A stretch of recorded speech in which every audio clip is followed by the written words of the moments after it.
108 of the Constitution of Kenya. 16.2, the following were members, parties of Kenya Kwanza: UDA, ANC, Ford Kenya, PAR, Farmers Party, Chama cha Kazi, Communist Party, Economic Freedom Party, the Service Party, Tujibebe wa Kenya Party, Umoja na Maendeleo Party of Kenya, and the Democratic Party of Kenya. In accordance with provisions of Clause 3E of Schedule 5 of the Political Parties Act, each of the agreements contained in a power-sharing development agenda for certain regions in Kenya. I attach here copies of the said agreement. I'll give you the Kenya Kwanza agreement so that you know when I talk about shareholding, I'm not talking about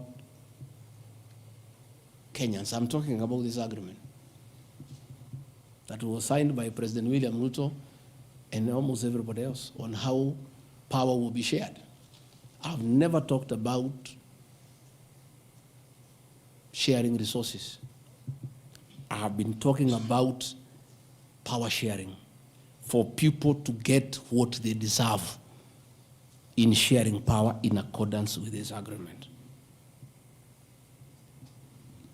Like, for example, in an agreement between UDA, ANC, and Ford Kenya, the UDA would nominate the president and the deputy presidential candidates, which has happened. I got my share, although I have no share certificate.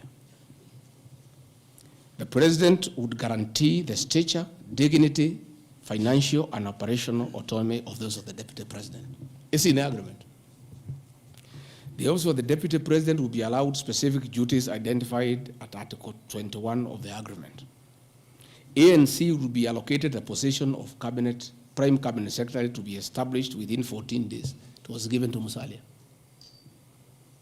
The office of the deputy president, Ford Kenya will be allocated the position of the Speaker of the Assembly, which was given to Moses Wetangula. In accord with Article 2.1 of the Power Sharing Agreement, ANC and Ford Kenya would have a 30% share of national government positions. So, the Honorable Musalia Mudavadi, the Honorable Wetangula, and the people of Western, please don't condemn Rigathi Gachagua. The agreement is here, defining your share in the government. It is not me. I did not sign this document. It was signed by Musalia, Wetangula, and President William Ruto. So when I say about this share thing in terms of positions, I've never talked about resources, about development. Although it is also here, is that regions bargained with the president for shares. Musalia Mudavadi and Moses Wetangula bargained for 30% of shares within the Kenya Kwanza government. Although they were also supposed to give us 70% of the vote, which they did not. Nevertheless, since they gave a certain vote, they are still entitled to some share one way or another. So it is not Rigathi Gachagua who said that a government is like a company. It is the agreement of the Kenya Kwanza, which I will be tabling in the National Assembly. It is not me. It went ahead to say it. He said, ANC and Ford Kenya would have 30% share of national government positions. That is cabinet secretaries, principal secretaries, high commissioners, ambassadors, diplomatic and consular representatives, chairpersons of state corporations, directors of state corporations, chairpersons and commissions of constitutional commissions, provided the 30% share is to be shared equally between the ANC and Ford Kenya. Sasa mimi nikiambia watu wafuate share yao, makosa yangu ni gani? Iko hapa. I did not sign. They went ahead. Musalia Mudavadi and Wetangula. And they must follow these things. Because I will not follow for them because I was not party to the Western agreement. The agreements were with regions. So when people say I'm dividing regions, I'm simply following the Kenya Kwanza agreement of the way it was debated. They went ahead and said Article 22 of sharing agreement set out a list of priority projects which Kenya Kwanza would endeavor to fulfill in the ANC and Ford Kenya strongholds of Western Kenya between 2022 to 2027 on a priority basis. Musalia Mudavadi and Wetangula signed a package for Western Kenya. I've never heard anybody call them tribalists, but they signed an agreement demanding for Western Kenya. They demanded, and it was agreed it will be done. Completion of all incomplete or stored bitumen roads. Construction of an extra 1,000 kilometers of bitumen in Western Kenya. Revival and modernization of sugar factories in Western Kenya. Establishment of new industries identified in Article 22 of the agreement.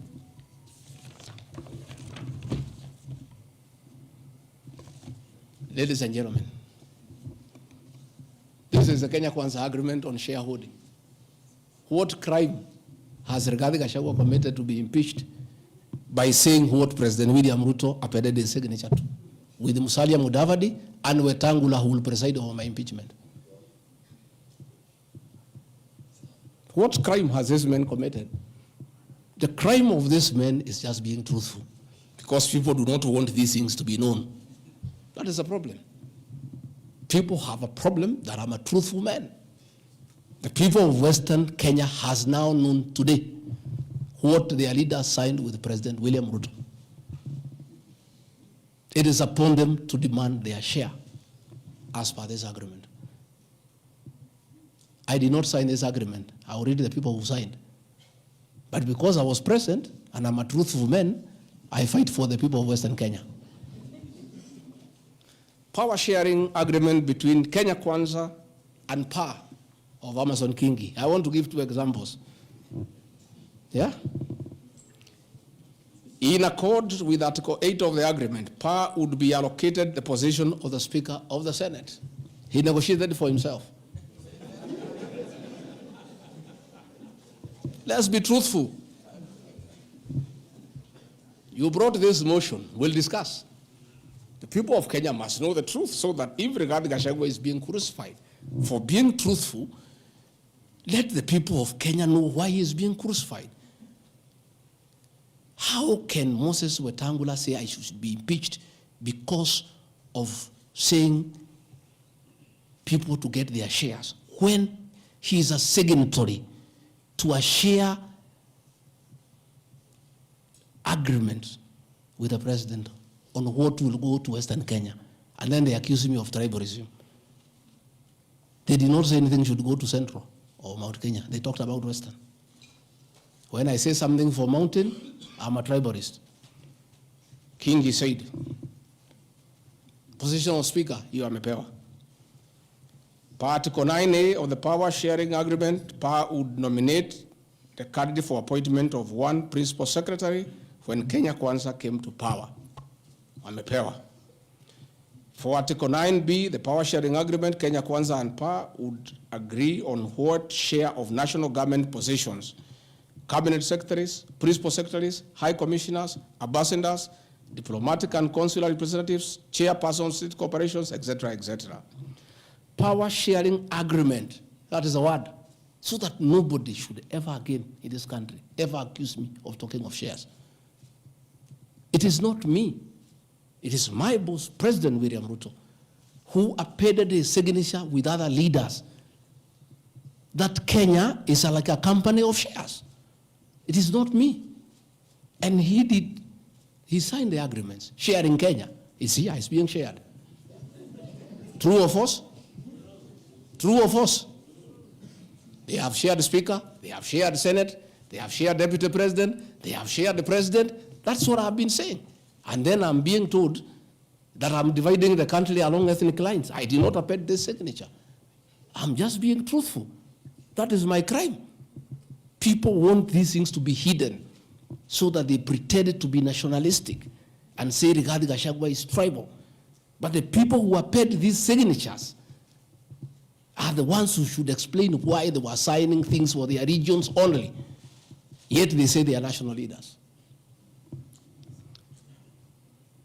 power sharing agreement between the Kenya Kwanza coalition on one part and the Communist Party, nini. So, Service Party, at least I saw Chama cha Kazi.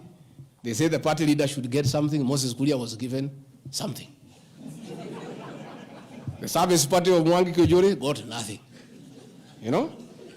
So, unajua sasa, ile shida iko Kenya hii ni ukora. And people not being truthful. The agreements are here.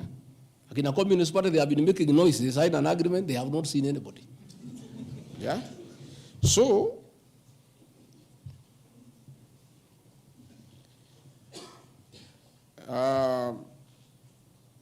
my speeches on the shareholder issue are informed by their aforesaid power sharing covenants, which are founded on law and lessons learned from the well-known disputed 202 NAC power sharing agreement. Further power sharing agreements are a feature of government formation in all democracies in the world that provide the formation of coalitions. My pronouncements on the issue, properly understood, are not only anchored in law, but entirely harmless and incapable of being construed as a basis for ethnic animosity, a danger to national cohesion, or a threat to national unity.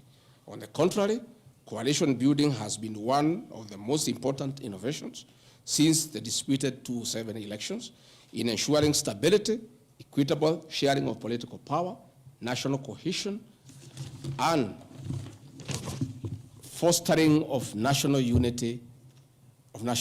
Indeed, Kenya Kwanza's main opponent in the 2022 general election, Azimio la Umoja, One Kenya Coalition Party, was a political party consisting of 25 or so political parties who also executed a power sharing agreement as required by Schedule 3 of political parties. However, notwithstanding of the said power sharing agreements, upon election as the Deputy President of Kenya, I went out of my way, as required by the Constitution of Kenya, to serve all Kenyans regardless of their political preferences during the election or ethnic origin. I'll produce videos on all those things. Again, my decision to embrace the broad-based government following the decision of the cabinet after the Gen Z protest is that I support coalition building. And even when the Honorable Right Odinga came, he got some shares. True or false? I mean, surely, why is Rigathi Gachagua being vilified? By just being truthful. You know, it's good to be truthful.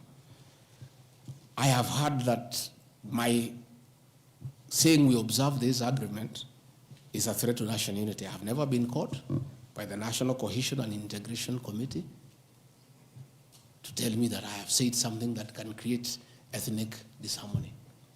On the issues of one man, one vote, one shilling, I am told again